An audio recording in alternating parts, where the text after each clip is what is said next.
Pai, nós nos rendemos a Ti nessa manhã. Que o Senhor nos dê sensibilidade para ouvir a Tua voz, que não haja ruído na comunicação, mas que haja clareza naquilo que o Senhor quer comunicar à Tua igreja nessa manhã. Nós nos rendemos a Ti, coloco também nas Tuas mãos aqueles que nos acompanham pela internet, e que o mesmo Espírito possa construir em nós aquilo que o Senhor deseja nessa manhã, em nome de Jesus. Amém. Amém? Podemos sentar. Estou com muita expectativa poder ministrar essa palavra para vocês hoje, porque é daquelas palavras que elas nascem em nós através de muita dor. Existem palavras que elas são geradas em nós através de um processo. Existem palavras que elas são trazidas a nós por revelação. Existem palavras que são uma inspiração. E essa palavra nessa manhã, ela vem junto com um mês. Todos vocês sabem que nós estamos debaixo de uma palavra profética durante todo esse ano sobre ser sobrenatural. E nós temos construído o entendimento do sobrenatural não como algo místico, mas o entendimento do sobrenatural como uma ativação para que a gente entenda aquilo que deve ser natural para nós, que já está disponível. A palavra sobrenatural, ela precisa ser compreendida para a gente não como algo extraordinário, tem que ser o nosso natural. O sobrenatural que o homem comum diz é o ambiente natural de Deus, e deve ser o nosso ambiente natural. Amém?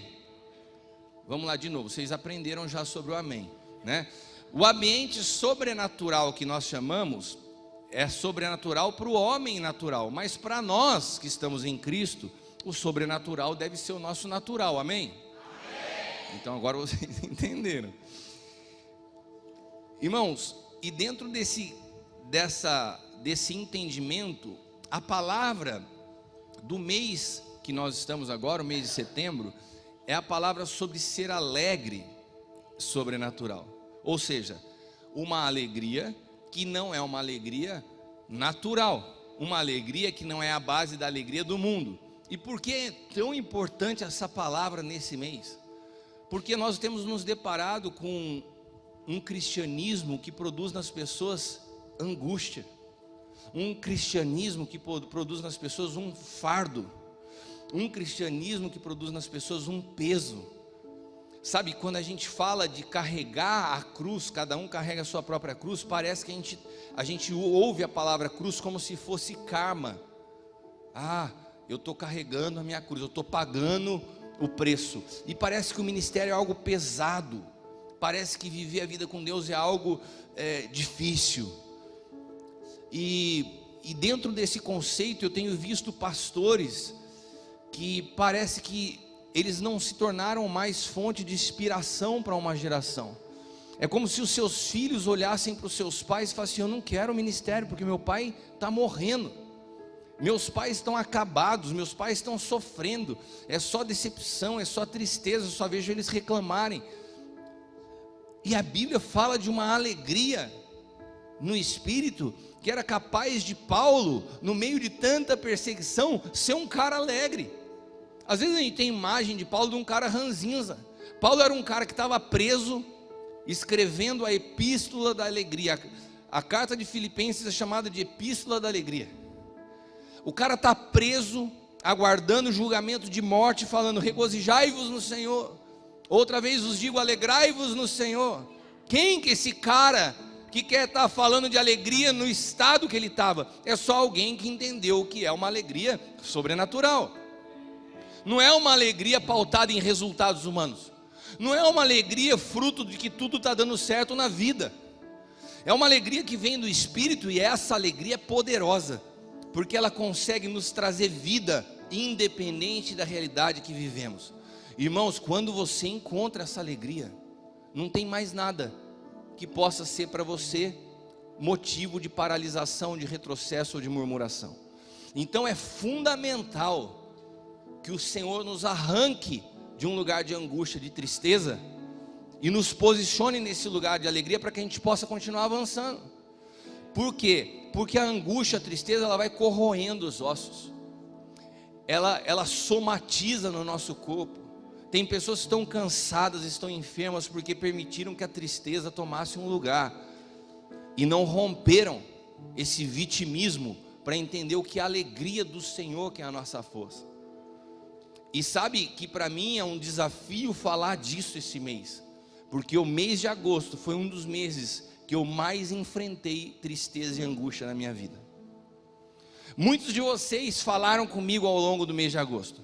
Muitos de vocês me pediram conselho e ajuda, mas poucos de vocês sabem o estado que estava a minha alma no mês de agosto. Um dos meses que eu mais viajei na minha vida. Um dos meses que eu mais me senti sozinho na história da minha vida. Não sozinho de pessoas, mas solitário. Sem conseguir, e muitas vezes me sentindo incompreendido por tudo. Um momento de muito desafio, mas que depois eu vim a entender que não se tratava só de uma realidade pessoal, que Deus estava me conduzindo a um lugar para entender algo que Ele queria comunicar ao corpo de Cristo. E por isso o ministério apostólico é tão desafiador, porque a gente sofre no corpo aquilo que o Senhor quer comunicar à igreja. Eu não estou falando para vocês deitado numa rede tomando água de coco. Eu estou falando de uma alegria que, se eu não experimentasse ela, eu não estaria de pé também, que é sobrenatural, que não tem a ver com realidades naturais, humanas ou visíveis. Mas eu quero que você entenda uma coisa: sem a cruz de Cristo não existe nada que possa ser chamado de experiência espiritual. Não há nenhuma experiência com a espiritualidade, com a vida no Espírito fora da cruz. Se você ou qualquer pessoa que caminha conosco vem falar com você de assuntos espirituais sem ter passado pela cruz, eu quero te dar um alerta: não existe assuntos espirituais quando não se passou pela cruz. Tudo que se diz espiritual sem a cruz não passa de emoção ou superficialidade da alma. Só existe possibilidade de experiência real no Espírito depois que você passou, experimentou e provou da cruz. Sem a cruz, que é a ferramenta aniquiladora de Deus, destruidora, que coloca um fim nas nossas experiências emocionais superficiais e os nossos diagnósticos humanos do que é espiritual, sem a cruz fica impossível você entender as realidades do Espírito. E por isso que nessa manhã, para falar de alegria, eu preciso começar falando de cruz. Porque se eu não falar da cruz, toda a experiência de alegria vai ser uma experiência natural, humana, caída e centrada em Adão. E a experiência de alegria centrada em Adão é tudo aquilo que produz um benefício para mim. A definição de alegria para Adão é: isso produziu refrigério para minha alma. Isso é o antigo pacto. Fulano de tal me trouxe alívio, me trouxe conforto. Beleza, são experiências naturais, mas eu estou falando de uma alegria que é uma fonte inesgotável no Espírito, que não tem a ver com nada que aconteça, que no meio das decepções ela não se acaba, que no meio das frustrações ela não se acaba, que no meio das perdas ela não se acaba, ela não oscila de acordo com as coisas boas ou ruins que acontecem na nossa vida. Há uma diferença do processo vivido por Jesus com a cruz, e nós precisamos entender isso, e do processo que nós vivemos, porque Jesus carregou a cruz no antigo pacto, e Ele carregou a cruz num período da humanidade onde ainda estava debaixo da jurisdição do antigo pacto, e quando Ele toma sobre si a cruz, e Ele inaugura um novo tempo, onde eu e você precisamos entrar, Ele primeiro carregou a cruz para depois ir à cruz. Para nós é diferente. Nós que estamos no novo pacto, primeiro nós precisamos passar para a cruz, para depois carregá-la. Você consegue entender que o processo se inverte? Jesus, Ele carrega para ir, nós precisamos ir para carregar. Você não pode falar de carregar a cruz se você primeiro não foi para a cruz, porque o teu processo é inverso ao de Jesus. Ninguém está apto a falar que carrega a cruz se primeiro não passou por ela. Então tem pessoas que estão falando que estão carregando a cruz. Não, você não está carregando a cruz, você está colhendo o resultado das suas más decisões. Você está vivendo simplesmente a consequência de problemas que você gerou. A tua angústia, a tua tristeza são consequências de decisões erradas, de sementes que você lançou, porque fatalmente tudo que o homem semear, ele irá colher. Mas quando eu falo de carregar a cruz, eu estou falando de primeiro você ir à cruz, de você ser aniquilado pela cruz, e a partir de então você está apto a experimentar de um processo que é contínuo. Por amor a ti somos levados à morte todos os dias. Todos os dias. Se Jesus teve um marco na história, Jesus constrói para nós um estilo de vida crucificado. Jesus, ele foi crucificado. Nós precisamos estar crucificados. Jesus precisou ser crucificado, mas ele não está mais crucificado. Agora nós precisamos estar crucificados, se queremos viver uma realidade no Espírito. Então o nosso processo não é único, não é isolado, ele é contínuo, ele é progressivo. Nós vamos conhecendo ao Senhor através da sua morte e provando ao mesmo tempo da sua vida. Quantos podem dizer amém? É a cruz que define a nossa maneira de viver sobre a face da terra. Olha para quem está do teu lado e fala isso. É a cruz que define o seu estilo de vida. Essa semana eu vi uma frase do Charles Spurgeon. Quem é Charles Spurgeon, apóstolo? Pode ter certeza que não é um youtuber famoso. Spurgeon diz assim: não vá aonde tem um bom louvor, aonde existem grandes palestras, ou que tenha uma bela arquitetura. Vá aonde o evangelho da cruz é pregado. Sabe por que eu louvo a Deus pela vida de vocês?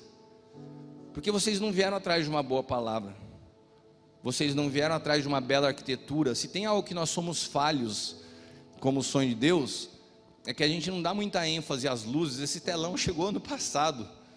A gente, diante do que as denominações evangélicas têm vivido hoje, a gente está bem aquém. Mas vocês estão aqui por causa de uma mensagem que é desafiadora. Ninguém é atraído à cruz se não for pelo Espírito Santo de Deus.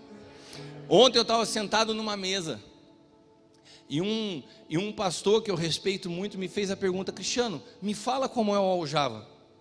E eu comecei a falar para ele, ele falou assim: não, o que você está falando eu sei, eu acompanho pela internet. Eu falei: o que você quer saber? Ele falou: como que você consegue fazer para que os pastores permaneçam com uma palavra que você só fala da cruz e você só fala de Cristo? Eu falei assim: olha, se eu soubesse te explicar o que faz eles permanecerem, seria uma fórmula que eu criei. Mas como eu não sei te explicar, eu posso dizer que eles permanecem porque é o Espírito que os conduziu até lá.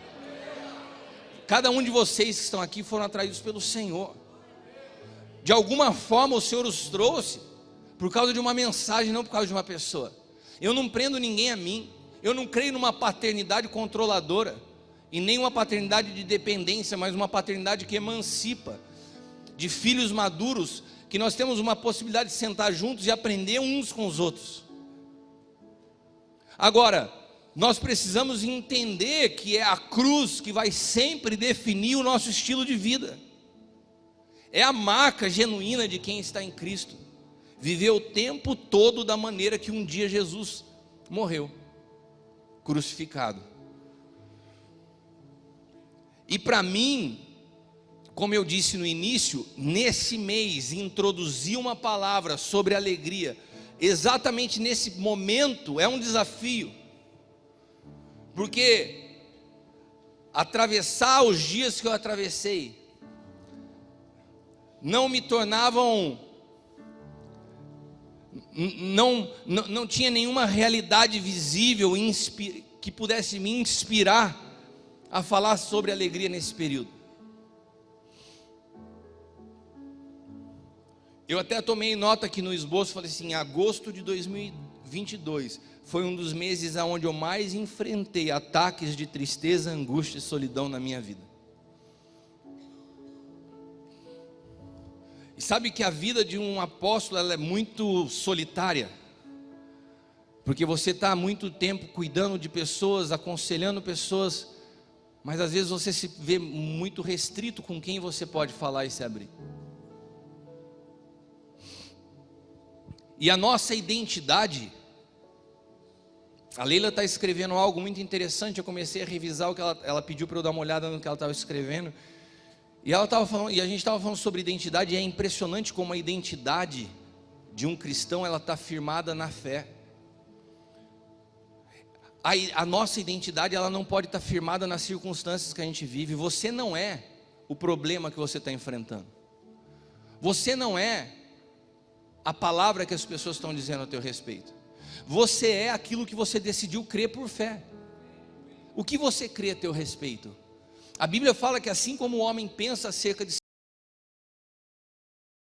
a identidade do ser humano é algo tão incrível, porque a identidade é determinada pela fé. O que você crê a respeito de você? E por que eu estou falando isso? Se lembra que o norte da palavra de hoje é alegria, porque a maneira de você crer é o que vai determinar como você vai viver. Então, se o pensamento que você é um pensamento inferior ao que Deus tem, você vai viver de forma inferior ao que Deus tem. Se você tem uma mentalidade miserável, e Deus é um Deus de riquezas e de grandeza, você vai viver miséria não porque Deus retém algo sobre a sua vida, porque você não crê que isso seja para você. Por isso que os ataques do inimigo na nossa mente são para distorcer os nossos pensamentos sobre nós mesmos. Esse mês, no meio desse processo todo, eu recebi, esse mês, eu poderia falar várias coisas que eu olhei agora, eu vi a Lu me olhando, lembrei de uma conversa que eu tive com ela. Ela me mandou uma mensagem, eu respondi algo para ela quando eu estava em Fortaleza. Ela falou assim: Cris, eu não gostei do que você falou. Eu falei assim: Lu, você não entendeu o que eu disse. A interpretação da Lu sobre o que eu disse foi a partir da imagem que ela tem dela mesma. Então aquilo que eu disse caiu dentro dela de uma forma diferente, não pelo que eu disse, mas como ela se vê. Quantos aqui já lidaram com pessoas que às vezes têm uma visão distorcida de si mesmo, daí tudo que você fala pode parecer que você ofendeu, que você magoou, que você entristeceu. As pessoas se tornam muito frágeis quando a sua identidade não está fundamentada na fé. Elas ficam vulneráveis ao momento que estão vivendo.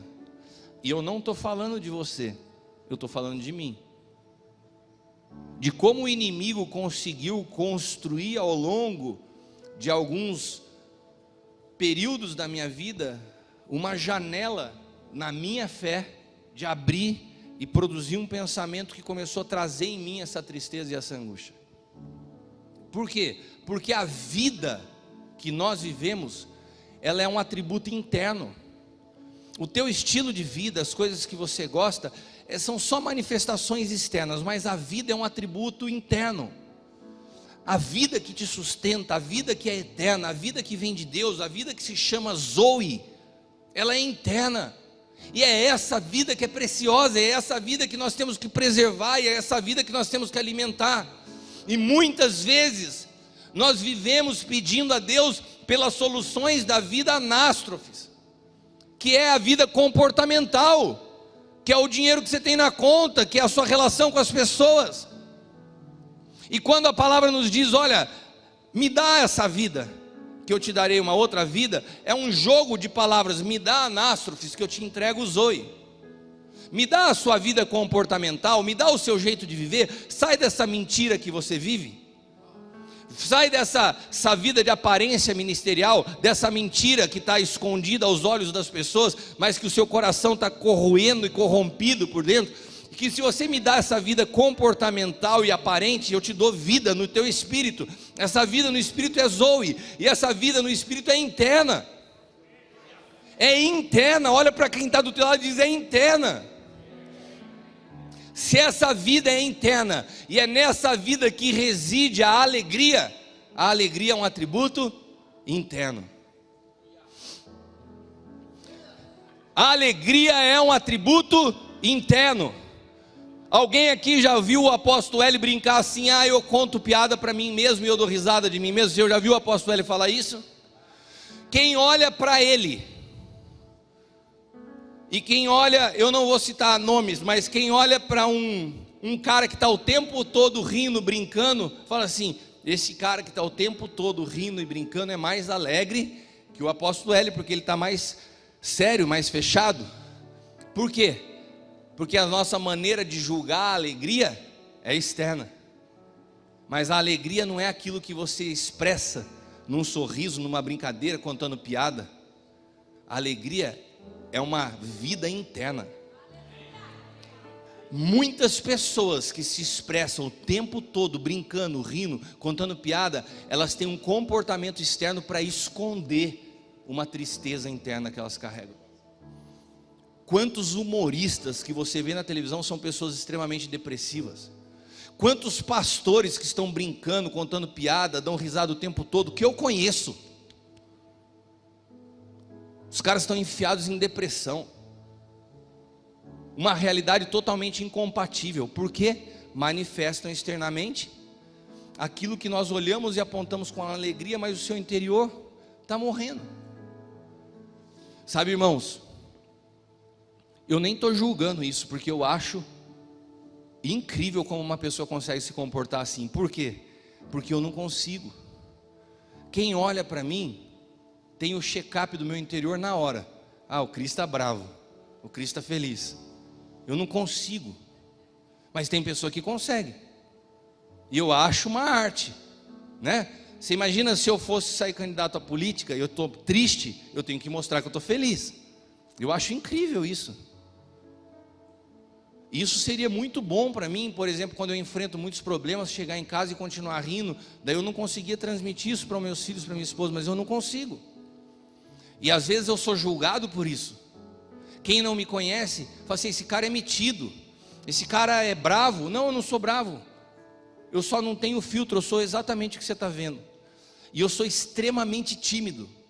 O púlpito para mim é um lugar onde o Senhor me reveste pelo Espírito de uma graça que eu não tenho normalmente para chegar num ambiente novo, para falar com as pessoas. Então, se alguma vez eu passei para você uma imagem diferente disso, você me perdoa, porque não é a realidade de quem eu sou. Só que nós precisamos entender que alegria e vida são atributos internos.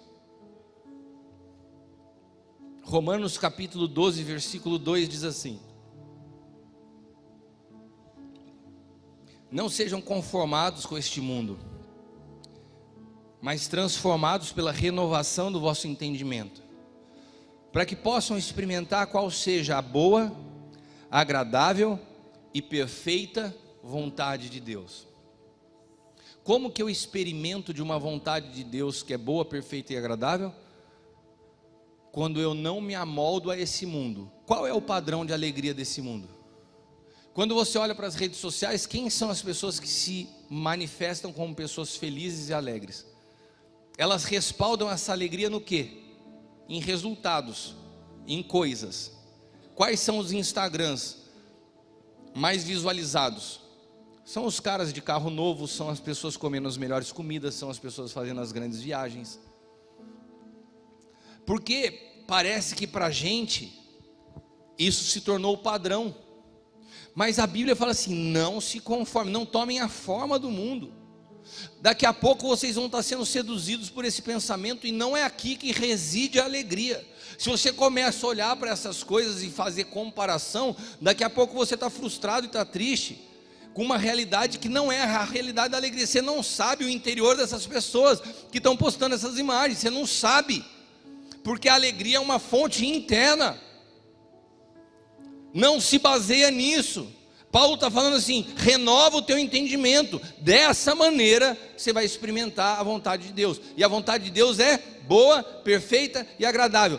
Deixa eu falar uma coisa para você, é impossível você falar para mim que está vivendo o centro da vontade de Deus e falar assim, cara, é muito difícil as coisas de Deus, é muito difícil servir a Deus, é muito difícil, eu não aguento pastor que chega para mim e fala assim, cara, o ministério é muito pesado, é muito desconfortável, lidar com pessoas é muito... Irmãos, então deixa eu te falar uma coisa, você não foi chamado para isso, porque a Bíblia fala que a vontade de Deus é agradável. Deixa eu te falar uma coisa, você que é pastor, você que cuida de pessoas, o ministério tem que ser algo agradável. É a vontade de Deus para a sua vida, então tem que ser agradável. E por que não é agradável? Porque a sua perspectiva do que é o evangelho é que está errada. E daí você deposita expectativa nas pessoas, você deposita expectativa em resultados, você deposita expectativa na imagem que você quer construir para a sociedade. Então, quando as coisas estão dando certo e você transmite uma imagem de pessoa bem-sucedida, você está feliz. Quando as coisas dão errado e as pessoas te veem como fracassado, você fica infeliz. O apóstolo Paulo seria o cara mais angustiado do mundo, estava preso. E Jesus? Qual é o padrão do evangelho que você quer para a tua vida?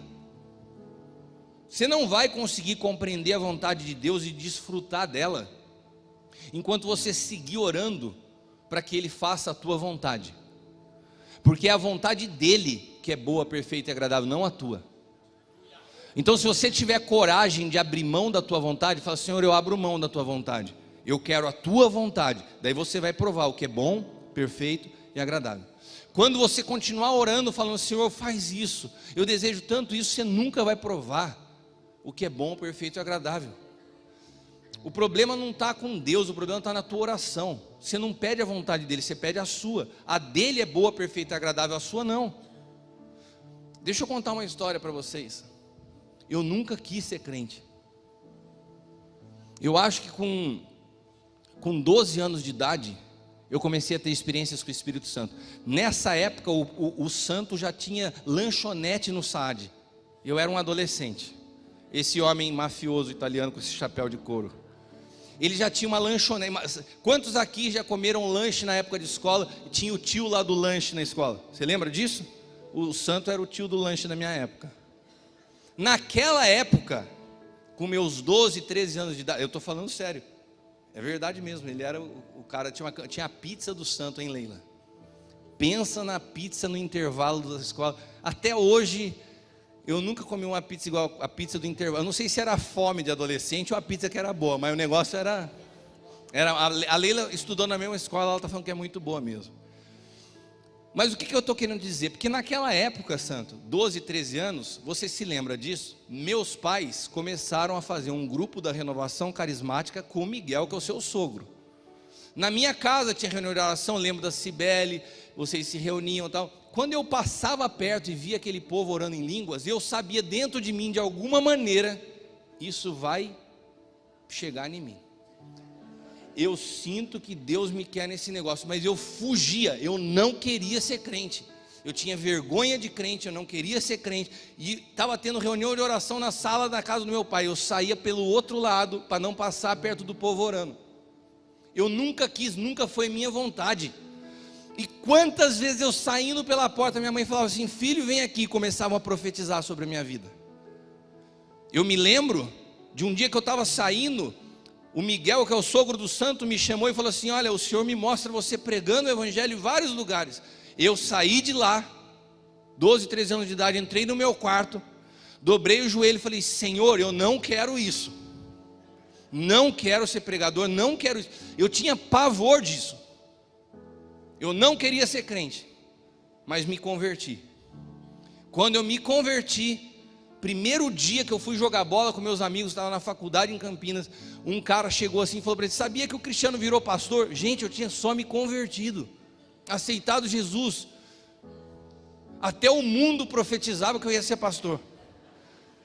E o cara, eu falei: não, cara, não sou pastor. Ah, você virou pastor? Não, eu só me converti. Eu já não queria virar crente. Daí parece que Deus ficava usando até as pedras para falar: você vai ser pastor. Já era.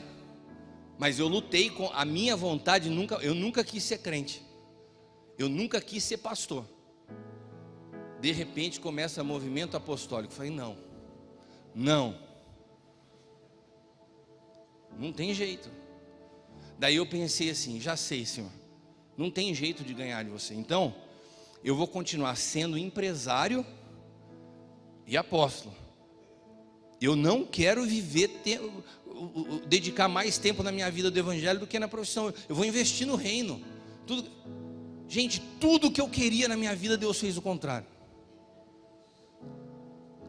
Tudo aquilo que era minha vontade, Deus desfez. Posso te falar uma coisa? Hoje, tudo que eu vivo eu não trocaria pela vontade que eu tinha antes. Hoje, eu consigo entender que a vontade de Deus para a minha vida é boa, é perfeita, é agradável. Eu sou muito mais realizado no Senhor hoje do que eu era fazendo a minha vontade. Só que a gente teima com a nossa vontade. Eu não quero abrir mão da minha vontade. Você está amarrado, você está preso, você está abraçado com algo que para você tem valor e na verdade é um lixo. E Deus fala: solta isso, que eu tenho algo precioso. E você não solta, porque você quer a tua vontade. Pode ser que a tua vontade seja a tua denominação. Você abraçou a ideia que quer ter uma denominação, que quer ter várias igrejas, e você se tornou dono daquilo que o Senhor é dono. Pode ser que você se compare com outros pastores. Pode ser que ao invés de uma vida santa, você prefere a hipocrisia do púlpito para esconder a mazela da sua alma. Essa é a tua vontade. Mas Deus não tem isso para você. Se exponha, traz a luz, viva na luz, porque viver na luz é um lugar de alegria plena. Enquanto você esconde a sua realidade para viver uma aparência espiritual, você está mentindo e está brincando com quem? Deus é luz, e se você quer caminhar com Ele, você tem que andar na luz.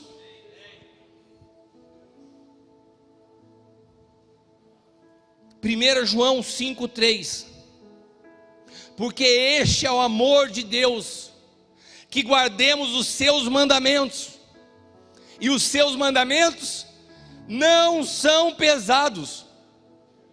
Quando você diz assim: cara, a vida ministerial é um peso, obedecer a Deus é um peso, abrir mão das coisas do mundo é um peso, você não entendeu nada.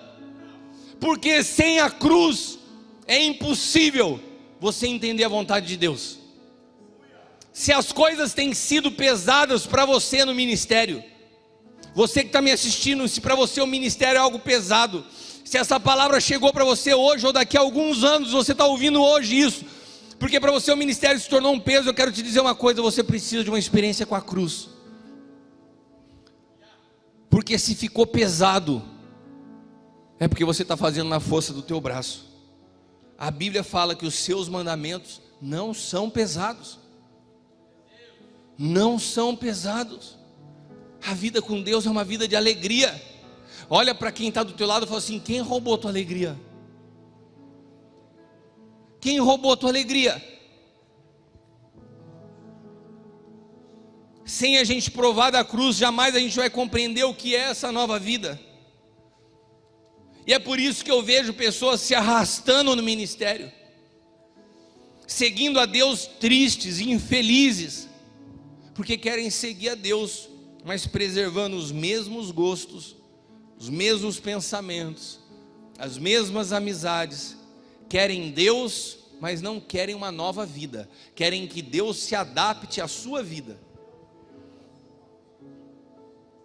Sabe, irmãos, a cruz é um lugar que fatalmente Deus sempre irá levar aqueles que o amam. Você consegue entender isso? Deus nos conduz à cruz porque Ele nos ama, e Ele nos conduz à cruz para que nós possamos provar do que de fato é bom, perfeito e agradável. Porque sem a cruz a nossa visão, a nossa ótica está distorcida. Amigos como Pedro, quando olham fora da cruz alguém que está indo para a cruz, falam assim: não, eu não vou te deixar de maneira alguma passar por isso. Quantos de nós temos amigos como Pedro? Quantos de nós estamos rodeados de amigos de ministério que não tiveram uma experiência com a cruz? E daí tudo que você precisa é de alguém na carne para te dar um conselho na carne, porque você está na carne. Se Jesus estivesse na carne, Ele falava assim: Pedro, é tudo que eu precisava ouvir nessa hora, meu filho. Alguém que se importa comigo. Você está vendo, Pedro, eu estou indo para a cruz, ninguém falou nada, só você. Eu estou me sentindo tão sozinho, tão solitário, eu servi tanta gente. Sabe os 10 leprosos? Eles não estão preocupados. Eu curei os 10 e agora eu estou indo lá para a cruz e ninguém está nem aí. Sabe o cego? Sabe o coxo? Sabe aquelas pessoas? Sabe o gadareno? Cadê esses caras agora que eu estou falando porque estou indo para a cruz? Eu estou sozinho, Pedro, até que enfim alguém se importa comigo. Obrigado, Pedrão, você é demais. Foi isso que Jesus falou? Por quê? Porque Jesus não tinha uma perspectiva almática e superficial da cruz. Ele sabia que a cruz era um lugar de uma vontade boa, perfeita e agradável, ainda que fosse um preço alto. Ele falou: afasta-te de mim, Satanás. Sempre vai ter alguém para dizer para você assim: pastor, não foi justo o que fizeram para você. Pastor, você não merecia isso. E daí isso infla a sua alma. E daí isso te incha. E daí isso alimenta o teu vitimismo. E toda vez que você ouvir essa voz, saiba que isso é a voz do próprio inferno. Porque as traições, as decepções são elementos que nos mantêm crucificados num lugar aonde nós precisamos estar sempre. Porque a nossa alegria ela só vai ser plena quando nós entendemos que não se trata de nós, mas se trata de Cristo. Quando nós não nos tornarmos dependentes emocionais de pessoas e circunstâncias, sejam essas pessoas pessoas que você cuida, seja a tua esposa, teu marido ou teus filhos. Nós não podemos depender emocionalmente de ninguém. A nossa emoção tem que estar ancorada em Cristo.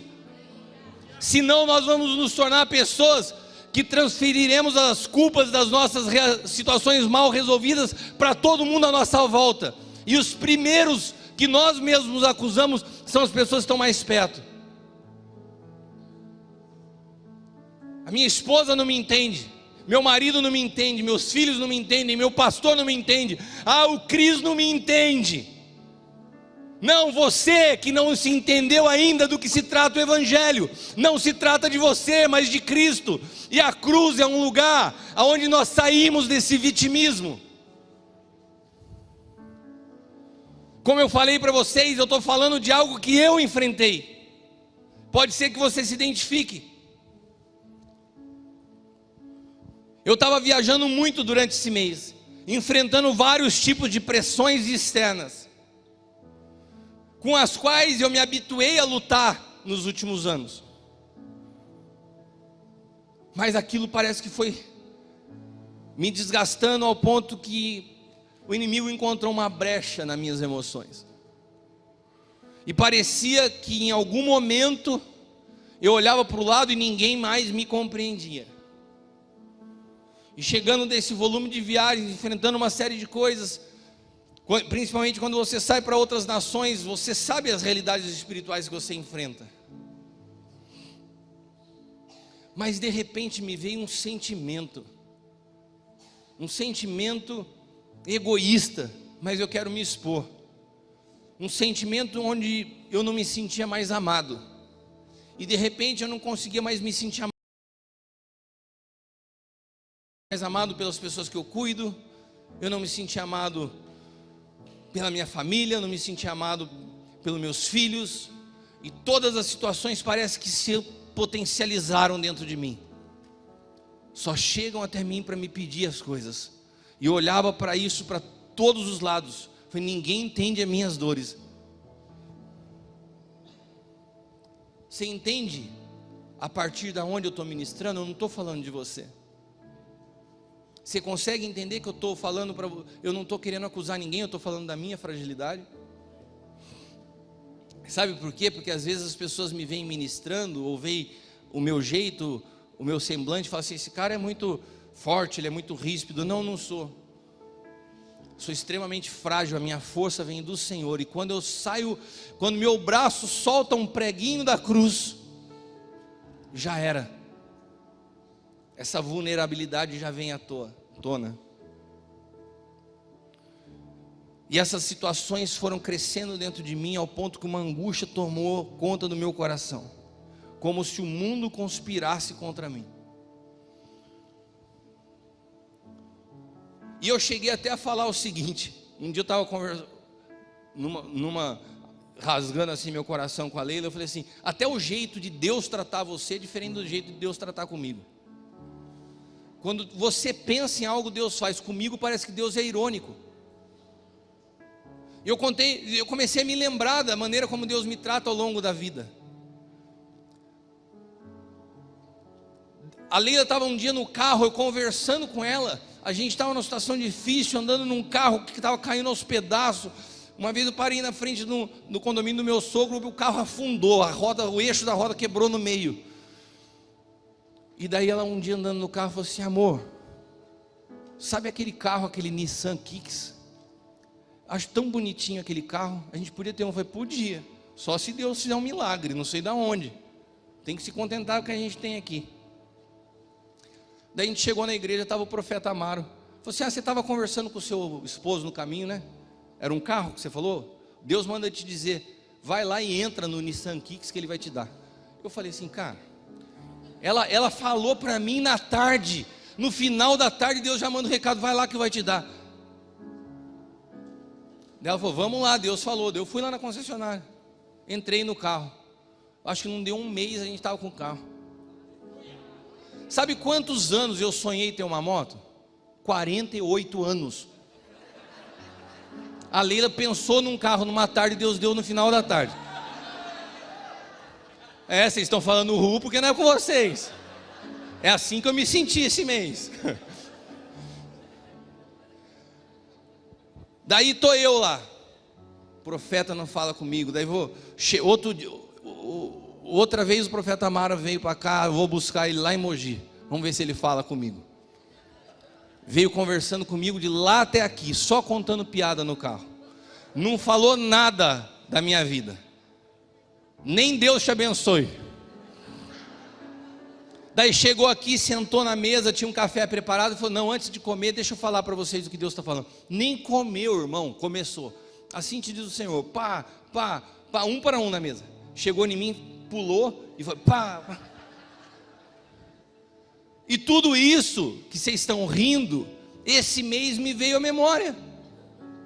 Aquilo que eu sempre conto brincando, eu falei: Deus é irônico comigo. Comigo as coisas são mais difíceis. Os processos são mais intensos. O sofrimento é sempre maior. Esse lugar de solidão, várias vezes eu já passei na minha vida. Mas nesse mês isso foi potencializado. Porque aquilo tudo que era alma no passado, hoje eu tenho consciência da cruz. Hoje eu experimentei uma nova vida, hoje eu vivo no novo pacto. Então isso foi uma guerra no meu espírito, não era mais questões da alma. Eu não sei se você consegue entender o nível de profundidade que foi para mim. Tendo consciência de tudo que eu tenho, do que é real e do que é invisível, do que é visível, de todas essas realidades do espírito, eu falei: caramba, como que eu estou pensando tudo isso? Mas eu estava. E daí de repente cheguei nessa condição em Fortaleza, para ministrar uma conferência sobre escola do Novo Pacto com Gustavo Lara. E começa a conferência, e o Senhor, pela sua graça, foi um fluir, foi um derramar, aquele povo incrível. E no último dia aconteceu algo surpreendente. O pessoal da Casa Amarela falou assim: Cris, que o Gustavo não nos ouça. A gente queria muito que você ficasse aqui e ministrasse com a gente. E daí ele vai e ministra no Mevan. O povo dessa casa ama você. Eu falei: uau. E Deus começou a falar comigo: vai tomando aí. Está reclamando que não é amado? Vai ouvindo aí. E Deus falou: amém. Para mim vai ser uma honra pregar. Mas deixei isso aqui num cantinho. Falei assim: Deus, não sei se foi o Senhor não.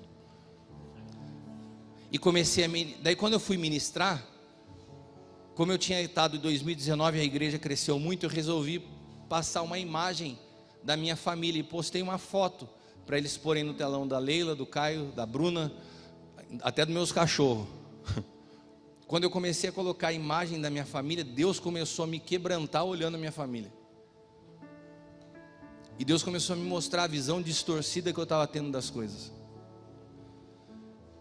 Quando eu olhei a foto da minha família, já me deu vontade de chorar. Eu falei: o que eu estou vendo tão distorcido assim? E daí eu comecei a ministrar. E eu olhava para as pessoas, estava todo mundo chorando. E Deus começou a tomar aquele ambiente de um amor que eu não sei explicar para vocês. Mas a palavra foi entrando naquele lugar. E quando eu terminei de orar, parece que tinha entrado uma avalanche naquele lugar, as pessoas estavam chorando, e eu sentei no púlpito exausto. E eu sentei no púlpito, o pastor William veio, pôs a mão nas minhas costas e falou assim: Cris, a gente precisa ir. O Gustavo já terminou de pregar lá no Mevan e a gente vai se encontrar para almoçar junto. Se estendeu muito hoje o culto. Vamos. Quando ele falou vamos, a Sam, que é a esposa dele, falou assim: não pode ir embora. O Cris não pode ir embora agora. Ele foi por quê? Ele falou: olha o tamanho da fila de gente que quer falar com ele. Do púlpito até a porta de saída da igreja, tinham pessoas em fila esperando para falar comigo. E eu falei: então vamos tentar ser rápido, eu vou falar com eles. Irmãos, sabe aquele texto de Êxodo, quando o povo sai do Egito e começa a reclamar que eles não tinham carne, e Deus manda carne até eles se empanturrarem de tanto comer carne? Deus falou assim: você está carentinho de amor? Eu vou te atropelar de amor agora. Mas cada pessoa que vinha falar comigo, era uma porrada que eu levava.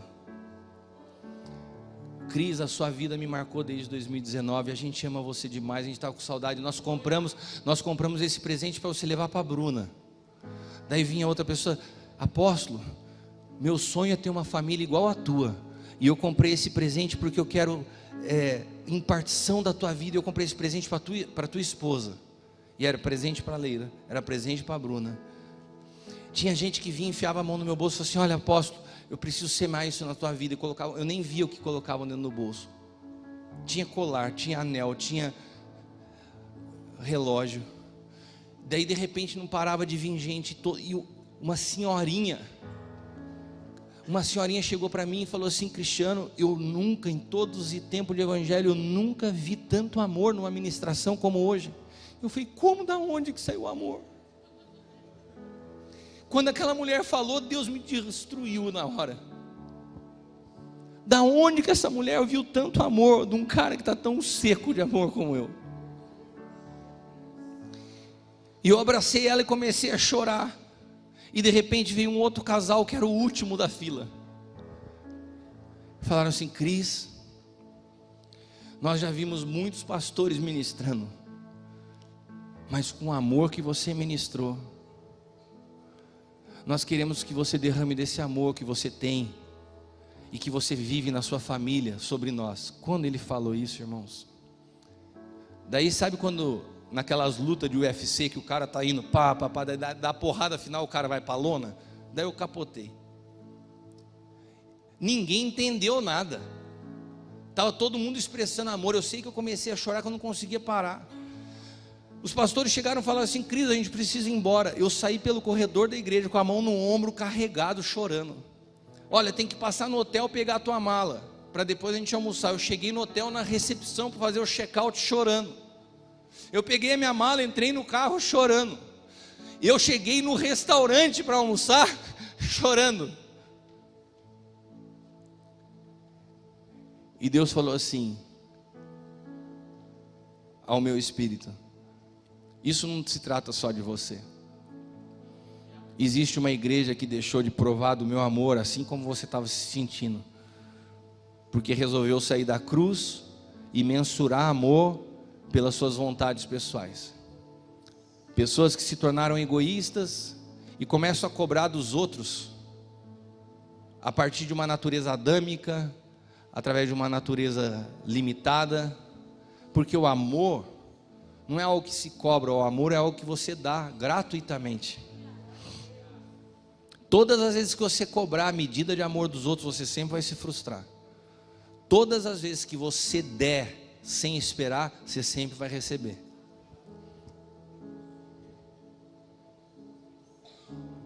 O amor do Senhor por aquelas pessoas e a sensação que eu tive de obedecer no meio das minhas circunstâncias me levou num lugar de cura, de restauração, de entendimento do que movia Jesus. Porque quando eu falo que Jesus sarou os 10 leprosos, aonde foram aqueles 9? Deixa eu te perguntar uma coisa: como você acha que Jesus seguia curando pessoas, abençoando pessoas que nunca voltavam para agradecer? Como que nós seguimos no ministério cuidando e amando pessoas depois das decepções? Quando esse amor não se trata de reciprocidade. Quando você ama esperando o seu ministério estar fadado, tem dias contados. Quando tudo que você faz, você constrói aquela tabelinha de precificação do teu bem, que eu já falei sobre isso tem dia contado. A oferta que você dá, o amor que você derrama, as atitudes que você tem, quando tudo isso é precificado, você está fadado a parar. Porque o que levava Jesus a continuar curando pessoas, quando as pessoas que ele curava não voltavam para agradecer? Jesus não permitia que as suas aflições e os seus momentos de tristeza embaçassem a sua visão. Como assim, Cris? Você está falando para mim que Jesus tinha momentos de tristeza? Tinha. A Bíblia mostra vários textos aonde ele se entristeceu, aonde ele chora por Lázaro, aonde no Getsêmani a angústia dele chega ao ponto dele voltar 3 vezes buscando nos seus discípulos apoio. Ele estava tão angustiado que ele parava o que ele estava fazendo e voltava lá. Eu preciso estar com gente. Foi assim que eu me senti durante esse mês, no meio da angústia, e o Senhor me levou para esse texto. Eu queria estar com gente, e de repente eu voltava para as pessoas que eu queria estar, muitas vezes minha família, e eu não tinha o respaldo que eu queria, que eu buscava, assim como Jesus não tinha nos discípulos que ele amava. Os caras estavam dormindo, mas não é que eles não amassem a Jesus, não é que a minha família me deixasse de amar, é que o Senhor estava me levando a um lugar de total dependência emocional dEle. E quando o Senhor te conduz a esse lugar, até você entender, se Jesus foi a primeira vez, os caras estavam dormindo, ele voltou mais 2, ele vinha e orava e falava assim: cara, tá demais, eu vou voltar lá com eles. Nossa, está dormindo de novo. Eu tentei voltar 3 vezes para o meu pastor, para a minha família, tentando me apoiar. O Senhor falou: não, é em mim. É em mim. Quando Jesus disse assim: a minha alma está cheia de tristeza até a morte, ficai aqui e velai comigo. Isso foi o Jesus 100% homem dizendo: fica aqui, fiquem aqui, velem comigo, porque eu estou muito angustiado. A sensação da angústia é querer gente perto. A sensação da angústia é: eu preciso de apoio emocional. Fiquem aqui, eu servi vocês por tanto tempo, mas agora eu preciso da presença de vocês. E de repente ele volta, os caras estão dormindo. E de repente aqueles caras que ele estava indo para a cruz para dar a vida estavam dormindo.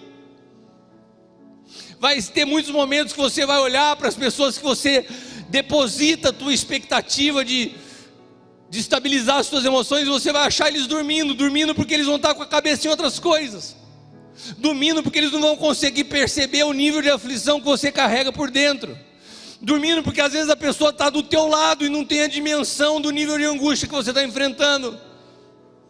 Pode ser que as pessoas do teu lado estejam dormindo, isso não é sinal que elas não te amam, é sinal que o Senhor quer te levar para um Getsêmani, aonde você seja capaz de falar: Senhor, se possível, me livra dessa, todavia eu não quero mais viver na minha vontade, seja feita a tua vontade. Ministro competente do novo pacto são pessoas que vivem pelo Espírito, e essas pessoas que vivem pelo Espírito não podem depositar suas emoções nas pessoas, ainda que sejam as pessoas que nós mais amamos, porque isso seria um fardo. Se todas as vezes que as minhas angústias eu depositasse a solução delas na Leila, vai ficar pesado para ela. Se todas as vezes que as suas angústias você depositar na Cibele, vai ficar pesado para ela. Se a Cibele quiser que todas as expectativas e frustrações sejam sanadas em você, vai se frustrar. Nós temos que ser uma fonte que derrama amor, não que cobra amor.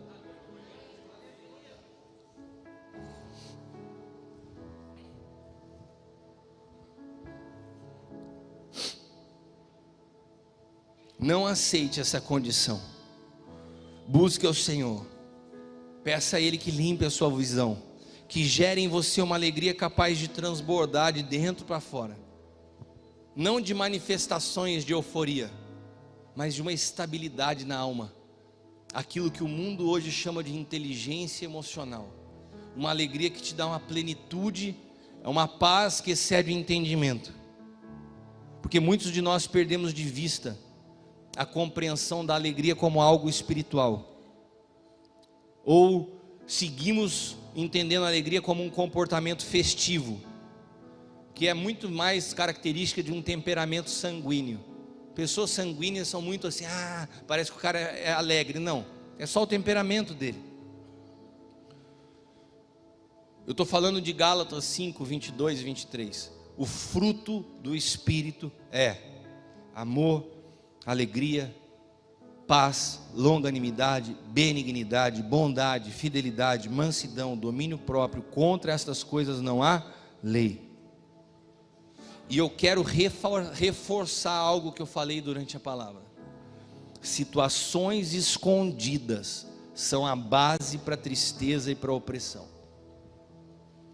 Pastor, pastora, não adianta você caminhar comigo como filho espiritual se a sua vida é cheia de segredos, de departamentos, de janelas escondidas na tua alma, de situações mal resolvidas. Eu não tenho capacidade de te ajudar em áreas que você esconde em trevas. Se você não confessar e não trouxer a luz, e eu estou falando como alguém que buscou desde o primeiro dia que o Senhor me chamou para algo que eu não queria, ser coerente com o chamado de Deus na minha vida. Eu me exponho completamente todas as vezes que eu prego. Apóstolo, você é um cara carnal, velho. Como que você pode, depois de tanto tempo no ministério, passar um mês nessa tristeza? Pode ser, meu irmão. Eu sou de carne e osso. Mas você sempre vai saber com quem você está lidando. E a única coisa que eu peço para quem caminha comigo é que ande na luz. Que ande na luz. Por pior que seja o pecado que você tiver cometido, eu jamais vou te julgar. Agora, eu não gostaria de saber por outra pessoa a não ser você mesmo. Pastores que mentem, pastores que entram em adultério, pastores que estão presos em pornografia e continuam ministrando e não têm coragem de falar desse tipo de coisa. A Bíblia fala que é impossível você experimentar uma alegria plena vivendo em trevas, porque a alegria é um atributo interior. Então se o teu interior tem luz, então todo o teu corpo será luz. Se o teu interior é trevas, então não tem jeito. O novo pacto, o reino de Deus é de dentro para fora. Amém? Eu quero orar por vocês e daí a gente vai separar as mulheres que vão lá com a Leila. Fecha os teus olhos. Pai, nós queremos te dar graça nessa manhã. Que seja uma manhã de cura nas nossas emoções. Que seja uma manhã de alinhamento no nosso espírito, aonde nós possamos entender que o Senhor quer nos levar a um lugar de alegria plena, essa fonte inesgotável, de uma alegria que independe de situações ou pessoas, porque ela está enraizada na vida no Espírito.